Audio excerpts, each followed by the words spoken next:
Finding Dory is a 2016 American 3D computer-animated comedy-drama-adventure film produced by Pixar Animation Studios and released by Walt Disney Pictures. Directed and co-written by Andrew Stanton with co-direction by Angus MacLane in his feature debut. The screenplay was co-written by Victoria Strouse and Stanton. The film is a sequel of 2003's Finding Nemo and features the reprised voices of Ellen DeGeneres and Albert Brooks, as well as the new voices of Hayden Rolence, Ed O'Neill, Kaitlin Olson, Burrell, Diane Keaton, and Eugene Levy.Finding Dory focuses on the amnesiac fish Dory, who journeys to be reunited with her parents. Along the way, she is captured and taken to a California public aquarium, from which Marlin and Nemo attempt to rescue her. The film premiered at the El Capitan Theater in Los Angeles on June 8, 2016, and was released in the United States on June 17, 2016. It received positive reviews and has grossed over $945 million worldwide. The film set numerous records, including the biggest animated opening of all time in North America, and has become the biggest Pixar film release in China. Plot: 1 year after reuniting Nemo with his father Marlin, Dory has become a helping hand in raising Nemo. One day during a lesson with Nemo's class, Dory recalls through a childhood flashback that she has a family. She decides to look for them but finds her short-term memory loss to be an obstacle. The only thing she remembers is that they lived at the Jewel of Morro Bay. Marlin and Nemo accompany Dory in her quest. With the help of Crush, they ride a water current to California. Upon their arrival, they are forced to flee from a predatory giant squid that nearly devours Nemo. Marlin tends to his son afterwards and yells at Dory for almost getting him killed. Feeling hurt, Dory travels to the surface to seek help and is captured by staff members from the nearby Marine Life Institute after being caught in six-pack rings. Dory is sent to the quarantine section and tagged. There she meets a grouchy but well-meaning, seven-legged octopus named Hank. Dory's tag shows that she will be sent to a permanent aquarium in Cleveland. Due to a traumatic ocean life, Hank wants to live in the aquarium instead of being released back into the ocean, so he agrees to help Dory find her parents in exchange for her tag. In one exhibit, Dory encounters her childhood friend Destiny, a nearsighted whale shark who used to communicate with Dory through pipes, and Bailey, a beluga whale who believes he has lost his ability to echolocate. Dory learns that the rest of her regal blue tangs species are being moved to Cleveland. She subsequently has flashbacks of life with her parents and struggles to recall details. Marlin and Nemo attempt to rescue Dory. With the help of two sea lions named Fluke and Ryder and a common loon named Becky, they manage to get into the institute. Dory finally remembers how she became separated from her parents. She overheard her mother crying one night, left home to retrieve a shell in hopes of cheering her up, and was pulled away by an undertow current. Dory reunites with Marlin and Nemo in the pipe system. Back in quarantine, they locate the tank of blue tangs who tell them that Dory's parents escaped the institute a long time ago to search for Dory but never came back. This leaves Dory under the impression that they died. Hank retrieves Dory from the tank, accidentally leaving Marlin and Nemo behind. He is then apprehended by one of the employees and unintentionally drops Dory into the drain, flushing her to the ocean. Whilst wandering aimlessly, she comes across a trail of shells, remembering that when she was young, her parents had set out a similar trail to teach her how to find her way back home. At the end of the trail, Dory finds an empty home with multiple shell trails leading away from it. As she turns to leave, she sees her parents Jenny and Charlie in the distance and joyfully reunites with them. They tell her they have spent years forming trails for her to follow in the hopes that she would eventually find them. Marilyn and Nemo end up in the truck taking various aquatic life to Cleveland. Destiny and Bailey escape from their exhibit to help Dory rescue them. Once on board the truck, Dory persuades Hank to return to the sea with her, and together, they hijack the truck and drive it down a busy road before crashing it into the water, freeing all the fish. Dory, along with her parents and new friends, return to the reef with Marlin and Nemo. In the post-credit scene, the tank gang from the previous film, still stuck inside the plastic bags, reach California 1 year after floating across the Pacific Ocean. They're promptly rescued by volunteers, with Bloat for the second time asking, "Now what?" Voice cast. Production. Prior to work on Finding Dory, Disney had planned to make a Finding Nemo sequel without Pixar's involvement, through Circle 7 Animation, a studio Disney announced in 2005 with the intention to make sequels to Pixar properties. However, in 2006, Circle 7 was shut down by Disney without ever having produced a film. In July 2012, it was reported that Andrew Stanton was developing a sequel to Finding Nemo, with Victoria Strouse writing the script on a release date scheduled for 2016. However, the same day the news of a potential sequel broke, Stanton posted a message on his personal Twitter calling into question the accuracy of these reports. The message said, "Didn't you all learn from Chicken Little? Everyone calm down. Don't believe everything you read. Nothing to see here now. Hashtag sky's not falling." Quote. According to a report by The Hollywood Reporter published in August 2012, Ellen DeGeneres was in negotiations to reprise her role of Dory. In September 2012, it was confirmed by Stanton, saying what was immediately on the list was writing a second Carter movie. When that went away, everything slid up. I know I'll be accused by more sarcastic people that it's a reaction to Carter not doing well, but only in its timing, but not in its conceit. Quote. In February 2013, it was confirmed by the press that Albert Brooks would reprise the role of Marlin in the sequel. In April 2013, Disney announced the sequel, Finding Dory, for November 25, 2015, confirming that DeGeneres and Brooks would be reprising the roles as Dory and Marlin, respectively. Following a long campaign for a sequel on The Ellen DeGeneres Show, DeGeneres stated, "I have waited for this day for a long time. I'm not mad it took this long. I know the people at Pixar were busy creating Toy Story 16.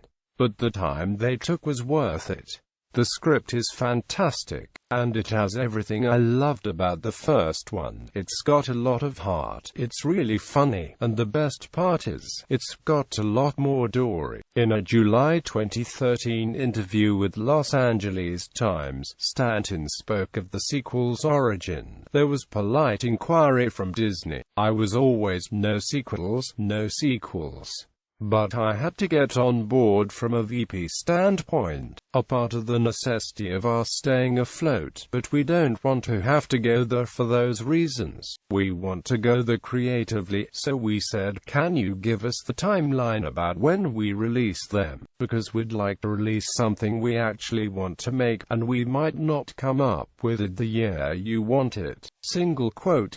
In a 2016 interview, Stanton stated how the film's story came to be. "I don't watch my films that often after they're done because I have to watch them so many times before they come out. So about 2010, when we were getting Finding Nemo ready for the 10-year re-release in 3D, it was interesting to watch again after all the time. Something kind of got lodged in the back of my brain and started to sort of stew. I started to think about how easily Dory could get lost and not find Marlin and Nemo again. She basically was in the same state that she was when Marlin found her. I didn't know where she was from. I knew that she had spent most of her youth wandering the ocean alone, and I wanted to know that she could find her new family, if she ever got lost again.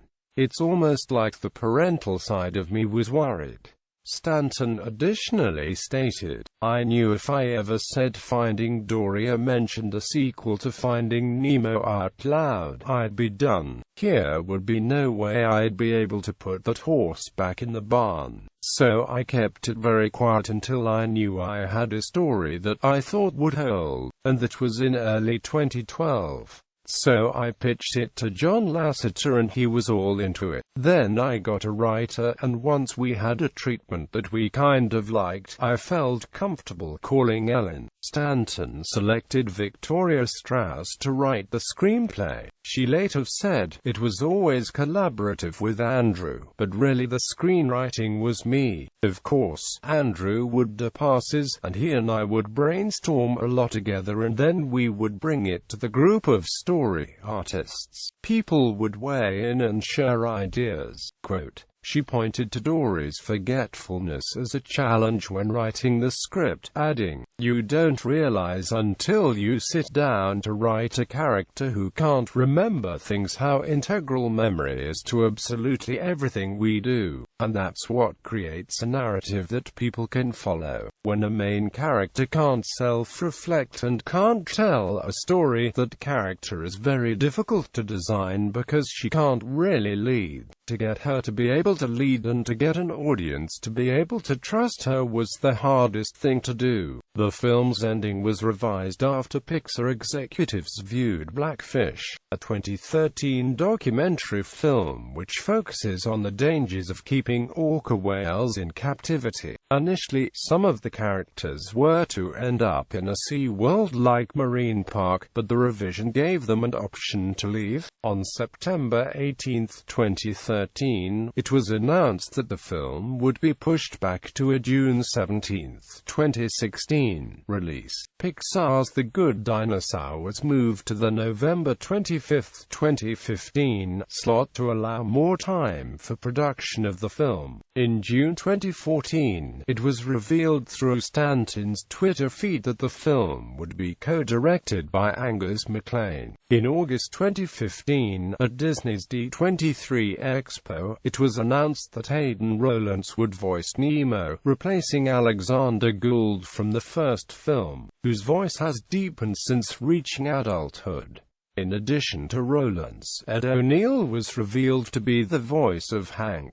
Soundtrack. The film's soundtrack, entitled Finding Dory, original motion picture soundtrack, was composed by Thomas Newman and released on June 17, 2016. Louis Armstrong's version of What a Wonderful World is played during the scene in which fish are released into the ocean as the truck Dory and Hank are driving crashes into the water. On May 20, 2016, Sia performed a cover of Nat King Cole's Unforgettable on the Ellen DeGeneres show following an announcement that it would be featured in the film track listing release. Finding Dory premiered at the El Capitan Theater in Los Angeles on June 8, 2016, and was theatrically released in the United States on June 17, 2016, in 2D, Disney Digital 3D and Real 3D.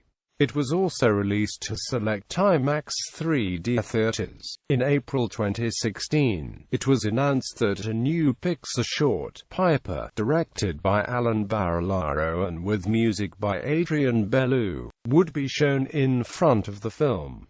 It had its UK premiere at the Edinburgh International Film Festival on June 18, 2016. Home media. Finding Dory will be released by Walt Disney Studios Home Entertainment on Blu-ray and DVD in the United States on November 15, 2016, with a digital release on October 25. The DVD release will include the short film, Piper. Reception. Box office. As of September 9, 2016, Finding Dory has grossed $483.2 million in North America and $462.2 million in other territories for a worldwide total of $945.5 million, against a budget of $200 million. It had a worldwide opening of $185.7 million, which is the second biggest of all time for an animated film behind Ice Age, Dawn of the Dinosaurs, and an IMAX global opening of $6.4 million. Worldwide, it is the fourth highest-grossing film of 2016, the second highest-grossing Pixar film ever, the seventh highest-grossing animated film of all time, and the 35th highest-grossing film of all time. On August 16, it became the fourth film of 2016 after Zootopia, Captain America: Civil War, and The Jungle Book to pass the $900 million mark. The film is expected to eventually make over $1.2 billion in global ticket sales due to its former films and critical success. North America. In the United States and Canada, Finding Dory opened on June 17, 2016, alongside Central Intelligence, with projections having the film grossing $110–120 million in its opening weekend, with some estimates going as high as $130 million.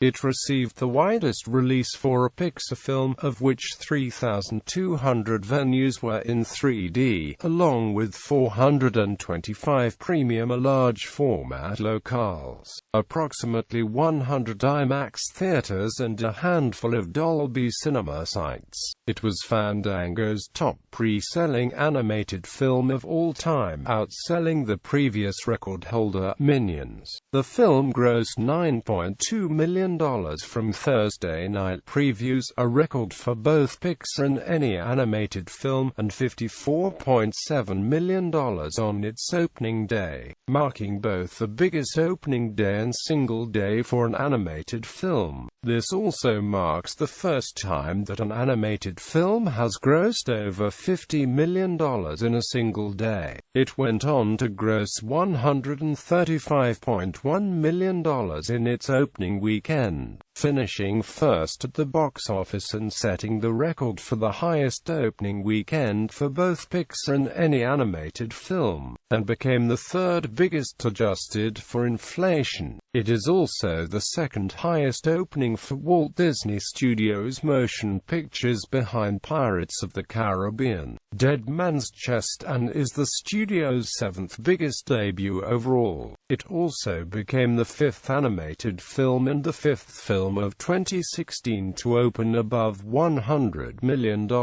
Moreover, its opening also marked the second biggest for the month of June, behind only Jurassic World. Its opening was 93.8% above Finding Nemo's $70.3 million debut. It further broke the record for the biggest PLF and Cinemark XD opening for an animated film, with $10.4 million and $2.6 million respectively. In IMAX, it made $5 million from 211 IMAX theaters, the third best animated IMAX opening behind Zootopia and Toy Story 3. Following its record-breaking openings, it scored the biggest Monday for Pixar by grossing $19.6 million and the best Monday in June for an animated film. However, among all animated films, it is ranked second, behind 2004's Shrek 2, which made $23.4 million on its first Monday, and it is also the biggest Tuesday for an animated film, with $23.2 million, besting Minions' $16.8 million.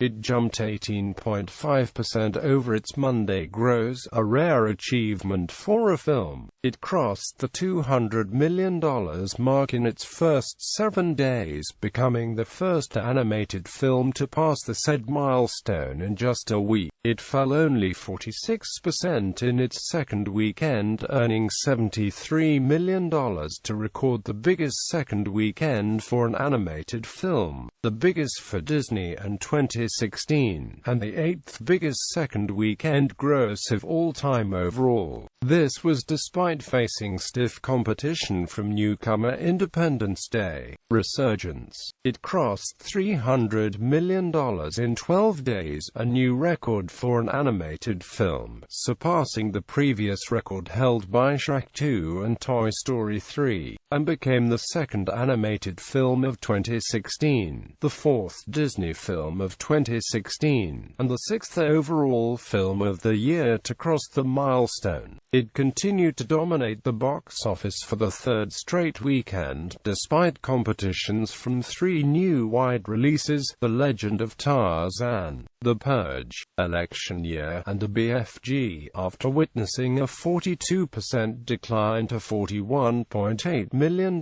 in 3 days and $51.4 million in 4 days, respectively, during the Independence Day holiday frame. This made it the second time in 2 years and just the third time since 1992. The July 4th holiday box office was topped by a film in its third weekend of release. It passed the $400 million mark in a record-breaking 21 days, which is the fastest for an animated film, the fastest of 2016, the fastest for the studio and the 5th fastest of all time overall. Moreover, it became the second film of 2016, the 5th animated film, the 9th film for the studio, and the 24th film overall to pass the milestone.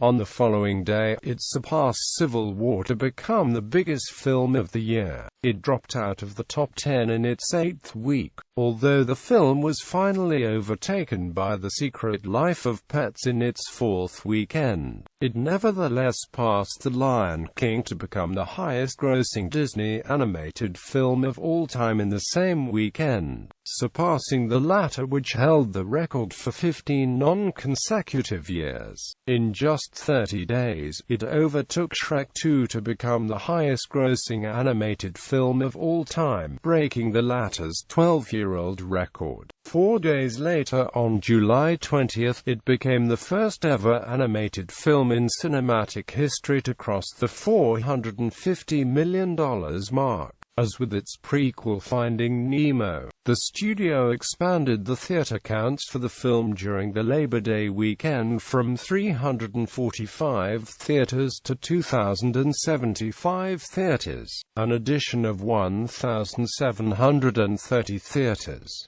In 2003, Nemo was expanded from 838 sites to 1,053 locations. It is the highest-grossing film of 2016, the highest-grossing Pixar film, the highest-grossing Walt Disney Pictures release, the highest-grossing Disney animated film, the highest-grossing animated film overall, and the 7th highest-grossing film of all time. Outside North America. Internationally, Finding Dory will receive a staggered release in a span of 4 months from June to September, with Germany being the last country. This was done in order to take advantage of key holidays and competitive dates around the world. It was released across 29 countries, which is 32% of its entire international release territories, the same weekend as its U.S. premiere. It made an estimated $50.7 million to take the No.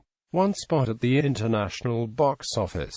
In its second weekend, it added $38.7 million from 37 markets, falling in third place behind Independence Day, Resurgence and Now You See Me Too. In the same weekend, along with its $73 million take in North America, the film helped Pixar cross the $10 billion mark worldwide since Toy Story. By its fourth weekend, the animated film helped Disney push past the $3 billion mark internationally and $5 billion globally. It had the biggest opening for an animated film in Brazil and the Netherlands, and the biggest of all time for a Disney animated Pixar film in Australia, the Philippines, Singapore, India, Indonesia, Peru and Central America, and in Russia it opened with $3.19 million, and the second biggest in the United Kingdom and Ireland, Mexico and Argentina, and that's despite amidst the latter countries' Copa America soccer match, and Colombia, behind Monsters University. In the UK and Ireland, the film recorded the second biggest animated opening of the year with £8.1 million from 580 theatres, behind only The Secret Life of Pets. However, if previews are excluded, Finding Dory is ahead. Moreover, it also posted the second biggest Disney Pixar opening, behind only Toy Story 3, and the seventh biggest animated opening of all time overall based on pure Friday to Sunday gross alone. It added an additional 43 theaters in its second weekend, after which it added another £3.98 million at the weekend, thereby passing the £20 million mark in just 10 days. It made an impressive £8.15 million during weekdays, from Monday to Thursday, resulting in a £2.03 million daily average gross. According to The Guardian, this was because of the school holidays that prevailed on the weekdays. Otherwise, family films earn the vast majority of their takings on Saturday and Sunday, and showtimes typically reduce on weekdays. It returned to the top of the box office in its fourth weekend and went on to become the highest-grossing film of the summer that year. In Brazil, in addition to recording the biggest Disney Pixar opening ever, almost twice the previous record held by The Good Dinosaur, it also set a new record for an all-time animated opening, on par with Minions in local currency. In South Korea, it had the biggest opening for a Pixar film with $7.1 million, which is also the second biggest for a Disney animated film, behind Frozen. In Japan, the film had a two-day weekend opening of $7 million on Saturday and Sunday from 511 screens on 571,000 admissions. For the entire three-day holiday weekend, including Marine Day on Monday, July 18th, the film earned $11 million on 922,000 admissions. This made it the top Western release of the weekend and the biggest foreign opening weekend in the country so far of this year. It had further number one openings in Spain, France, Hong Kong, Taiwan, Sweden, Norway and Denmark. It topped the box office in the Netherlands for 3 and in Spain and Australia for 4 consecutive weekends. In China, where Pixar films have been struggling to find broad audiences and accrue lucrative revenues, the film was projected to make around $30 million in its opening weekend. The film ended up grossing $17.7 million, the highest Pixar opening in the country's history, debuting in second place, behind Warcraft. It surpassed Monsters University in just 7 days to become the biggest Pixar film with $38.1 million.